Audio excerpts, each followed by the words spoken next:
ओम शांति। 26 अगस्त 2021 के ईश्वरीय महावाक्य।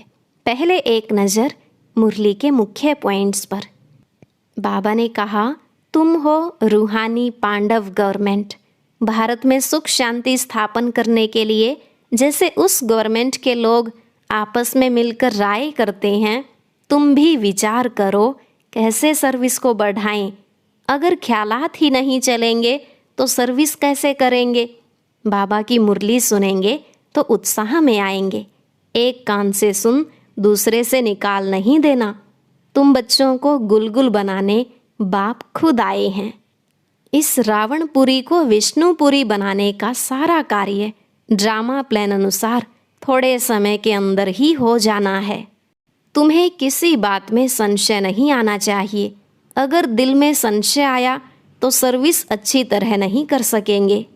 गुटखा खाते रहेंगे। जिनकी तकदीर में नहीं है वह तदबीर भी नहीं करेंगे, लेकिन जिनको उच्च पद पाना है वह सदैव सर्विस में ही लगे रहेंगे। अभी तक बच्चों में देह अभिमान बहुत है। तुम पहले देही अभिमानी बनो, तब बाप की याद रहेगी और सर्विस में भी उन्नति होती रहेगी।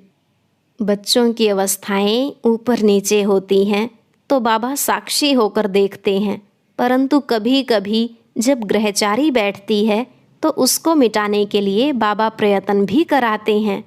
लास्ट में बाबा ने कहा, बच्चे कोई के नाम रूप में कभी नहीं फंसना। सावधान, नहीं तो माया ऐसी है जो नाक से पकड़कर खड्डे में डाल देगी। यहाँ एक दो का आशिक माशुक नहीं बनो।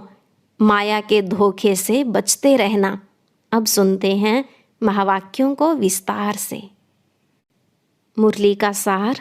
मीठे बच्चे, तुम गारंटी करते हो कि हम अपने ही योग बल से इस भारत को स्वर्ग बनाएंगे। वहाँ एक ही धर्म, एक ही राज्य होगा। प्रश्न, माया के किस विघ्न से सेफ रहने वाले बहुत अच्छी कमाल कर सकते हैं? उत्तर, माया का सबसे बड़ा विघ्न है देह अभिमान में लाकर एक दो के नाम रूप में फंसाना। जो बच्चे इस विघ्न से सेफ रहते, माया के धोखे से बचे रहते, वे बहुत कमाल कर दिखाते हैं। उनकी बुद्धि में सर्विस के नए नए ख्यालात चलते रहते हैं। सर्विस में उन्नति तब होगी जब देही अभिमानी होंगे। ओम शांति। बाप आए हैं रूहानी बच्चों को श्रीमत देने। यह तो बच्चे जानते हैं कि थोड़े समय के अंदर ड्रामा प्लान अनुसार सारा कार्य होना है। हम रावणपुरी को विष्णुपुरी बनाते हैं। अब बाप भी गुप्त तो पढ़ाई भी गुप्त है। सेंटर्स तो बहुत हैं, छोटे बड़े गांव में सेंटर्स हैं और बच्चे भी बहुत हैं और भी दिन प्रतिदिन बढ़ते जाएंगे। लिटरेचर में भी लिखते हैं कि हम इस भारत भूमि को स्वर्ग बनाकर छोड़ेंगे। तुमको यह भारत भूमि बहुत प्यारी है क्योंकि तुम जानते हो कि यह भारत ही स्वर्ग था। उनको 5000 वर्ष हुए। भारत बहुत शानदार था। तुम ब्रह्मा मुख वंशावली बच्चों को ही यह नॉलेज है। इस भारत को श्रीमत पर स्वर्ग बनाना पड़े, सबको रास्ता बताना है और कोई खिटखिट की यहाँ बात नहीं है। आपस में बैठ राय करनी चाहिए कि इन चित्रों द्वारा ऐसी क्या एडवर्टाइज करें जो अखबार में भी यह चित्र डालें। आपस में इस पर सेमिनार करना चाहिए। जैसे उस गवर्नमेंट के लोग आपस में मिलते हैं, राय करते हैं, तो भारत को हम कैसे सुधारें।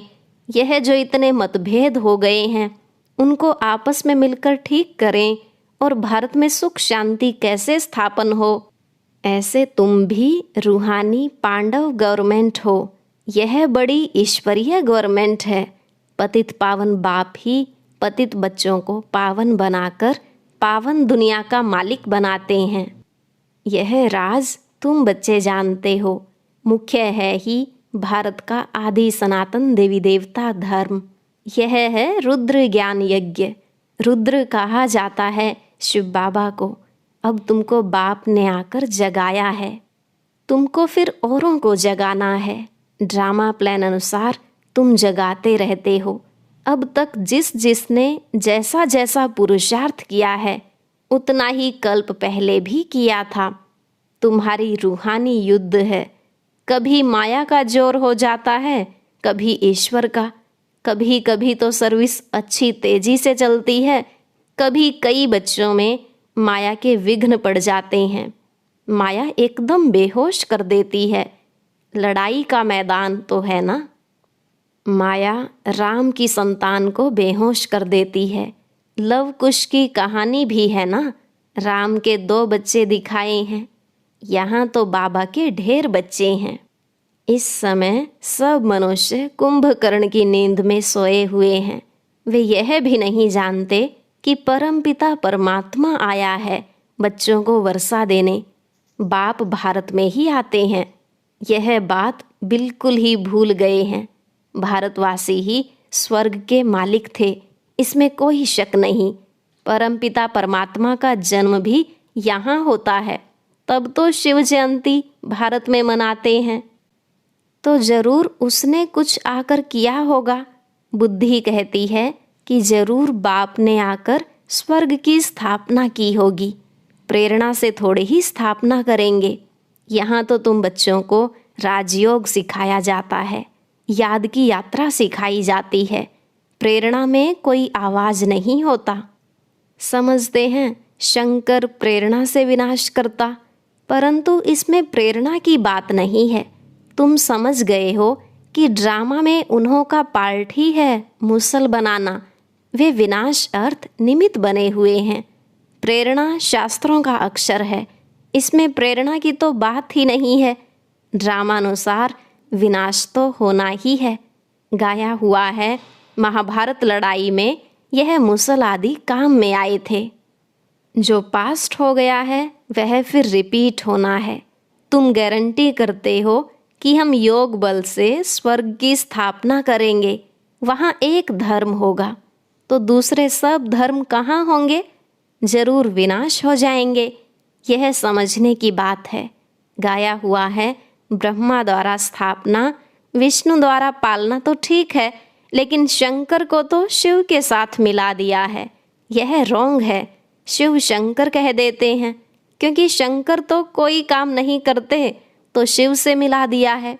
परंतु शिव बाबा कहते हैं मुझे तो बहुत काम करना पड़ता है, सबको पावन बनाना पड़ता है।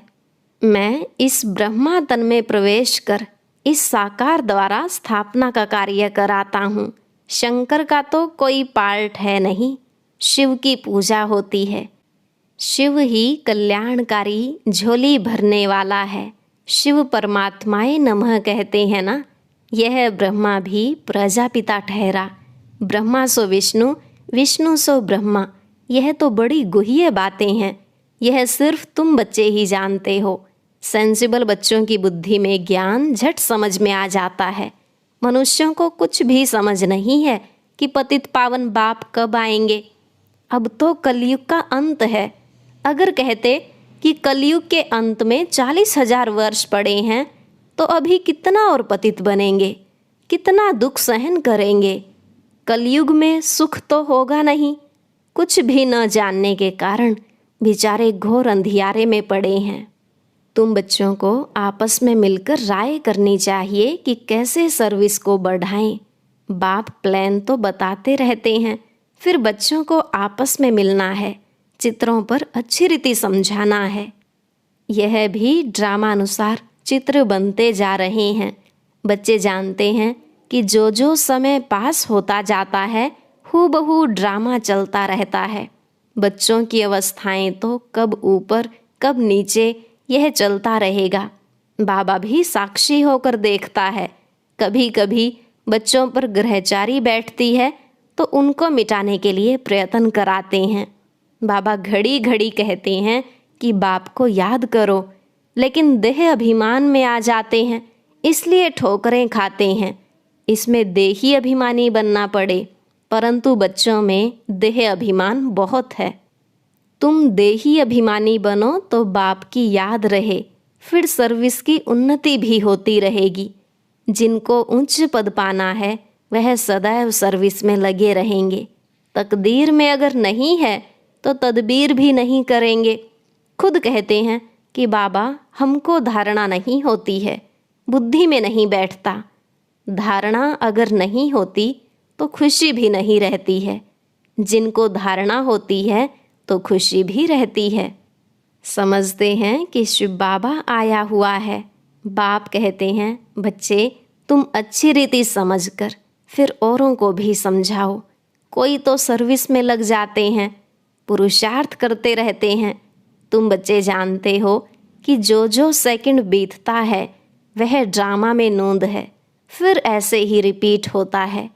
बच्चों को ही समझाया जाता है कि बाहर भाषण करते समय तो अनेक प्रकार के मनुष्य आते हैं।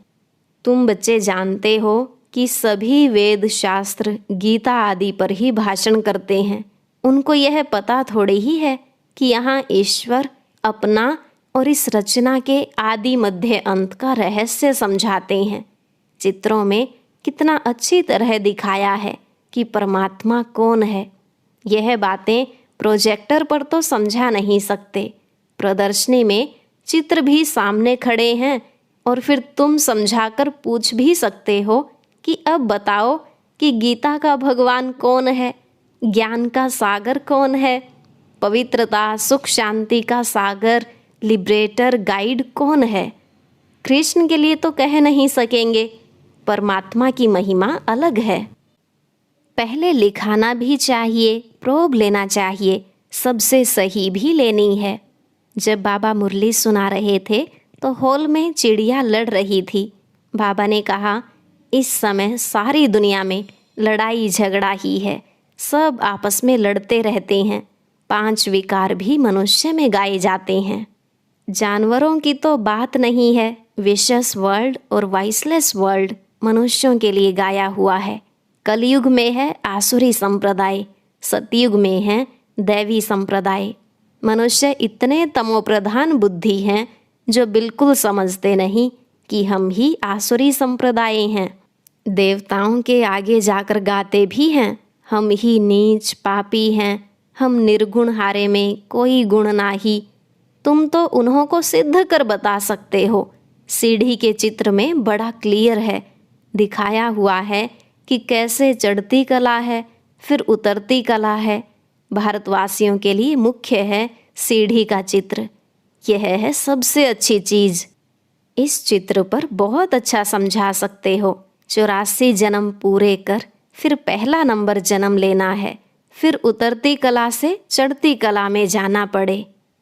हर एक का विचार चलना चाहिए कि सबको रास्ता कैसे बताएं। ख्यालात नहीं चलेंगे तो सर्विस कैसे करेंगे। चित्रों पर समझाना बहुत सहज होता है। सतयुग के बाद सीढ़ी उतरनी ही है। बच्चे जानते हैं कि अब हम ट्रांसफ़र हो रहे हैं, लेकिन सीधा सतयुग में नहीं जाते, पहले शांति धाम में जाना है। तुम जानते हो हम पार्टधारी हैं, बाकी तुम्हारे में भी नंबरवार हैं जो अपने को पार्टधारी समझते हैं। इस ड्रामा के दुनिया में ऐसा कोई नहीं कह सकते कि हम पार्टधारी हैं। हम लिखते भी हैं कि हर एक मनुष्य मात्र इस बेहद ड्रामा के एक्टर्स होते हुए भी ड्रामा के मुख्य एक्टर्स, डायरेक्टर और ड्रामा के आदि मध्य अंत को नहीं जानते हैं, तो वह बेसमझ हैं। इस लिखने में कोई हर्जा नहीं है। एक कान से सुन दूसरे से निकाल नहीं देना चाहिए। सर्विस सर्विस और सर्विस। बाबा जानते हैं कि बच्चों पर कभी ग्रहचारी भी बैठती है। जब ग्रहचारी बैठती तो कितना नुकसान हो जाता है, वह बाप जानते हैं। साहूकार गरीब बन पड़ते हैं, कारण तो होता है ना। बहुतों को बाबा समझाते भी रहते हैं, बच्चे नाम रूप में कभी नहीं फंसना, नहीं तो माया ऐसी है जो नाक से पकड़ खड्डे में डाल देगी। माया बड़ा धोखा दे देगी। आशिक माशूक यहाँ नहीं बनना है। आशिक माशूक कोई विकार के लिए बनते हैं, दूसरे सिर्फ रूप पर फिदा होते हैं। तुम जानते हो सेंटर्स पर भी ऐसे माया के विघ्न बहुत पड़ते हैं। एक दो के नाम रूप में फंस जाते हैं। माया ऐसी प्रबल है जो माता माता के नाम रूप में, कन्या कन्या के नाम रूप में फंस पड़ती है। पुरुषार्थ करते हुए भी माया एकदम पकड़ लेती है। इसलिए बाबा सावधानी देते हैं कि बच्चे, माया बहुत फंसाने की कोशिश करेगी, लेकिन तुमको फंसना नहीं है। देह अभिमान में नहीं आना चाहिए। अपने को आत्मा समझ बाप को याद करना है। माया के धोखे से बचते रहना है। तुम बच्चों को बाप गुलगुल बनाने आए हैं। तुम्हें किसी बात में संशय नहीं आना चाहिए। अगर दिल में संशय आया तो सर्विस अच्छी तरह कर नहीं सकेंगे, अंदर घुटका खाते रहेंगे। हिम्मत रखनी चाहिए, टाइम बहुत थोड़ा है। बाबा की मुरली सुनेंगे तो उत्साह में आएंगे। आत्म प्रकाश बच्चा ठीक रीति चित्रों पर अटेंशन दे रहा है। बॉम्बे वालों के दिमाग में आना चाहिए। मुख्य चित्र को पहले बनाना पड़े, जांच करनी चाहिए। बाबा डायरेक्शन देते रहते हैं कि कैसे चित्रों में उन्नति होनी चाहिए। ऐसी कोई युक्ति रचो जो सीढ़ी का चित्र एरोड्रम पर रखा जाए। यह चित्र देखकर सब खुश होंगे। आखिर समझेंगे कि इनको मत देने वाला कौन है। तो बच्चों को बहुत नशा चढ़ना चाहिए। अच्छा, मीठे मीठे सिकिलधे बच्चों प्रति माता पिता बाप दादा का याद प्यार और गुड मॉर्निंग। रूहानी बाप की रूहानी बच्चों को नमस्ते। रूहानी बच्चों की रूहानी बाप दादा को नमस्ते नमस्ते, गुड मॉर्निंग। शुक्रिया बाबा, शुक्रिया। धारणा के लिए मुख्य सार। पहला पॉइंट, तुम बच्चे लड़ाई के मैदान में हो। माया रावण से तुम्हारी युद्ध है। माया बहुत विघ्न डालती है। बच्चों को बहुत सावधान रहना चाहिए। दूसरा, हरेक को अपनी उन्नति के लिए विचार करना है। चित्रों पर कैसे समझाएं, सर्विस को कैसे बढ़ाएं, चित्रों में ऐसा क्या डालें जो मनुष्य सहज समझ जाएं। आज का वरदान, अपने शिक्षा स्वरूप द्वारा शिक्षा देने वाले शिक्षा संपन्न योग्य शिक्षक भव। अपने शिक्षा स्वरूप द्वारा शिक्षा देने वाले शिक्षा संपन्न योग्य शिक्षक भव। बाबा ने कहा, योग्य शिक्षक उसे कहा जाता है जो अपने शिक्षा स्वरूप द्वारा शिक्षा दे। उनका स्वरूप ही शिक्षा संपन्न होगा। उनका देखना चलना भी किसको शिक्षा देगा। जैसे साकार रूप में कदम कदम हर कर्म शिक्षक के रूप में प्रैक्टिकल में देखा, जिसको दूसरे शब्दों में चरित्र कहते हैं। किसी को वाणी द्वारा शिक्षा देना तो कॉमन बात है, लेकिन सभी अनुभव चाहते हैं। तो अपने श्रेष्ठ कर्म श्रेष्ठ संकल्प की शक्ति से अनुभव कराओ। आज का स्लोगन, संकल्पों की सिद्धि प्राप्त करने के लिए आत्मशक्ति की उड़ान भरते चलो। संकल्पों की सिद्धि प्राप्त करने के लिए आत्मशक्ति की उड़ान भरते चलो। ओम शांति। और अभी सुनेंगे आज की अव्यक्त मुरली। इसके लिए ऊपर दिए गए बॉक्स को क्लिक करें।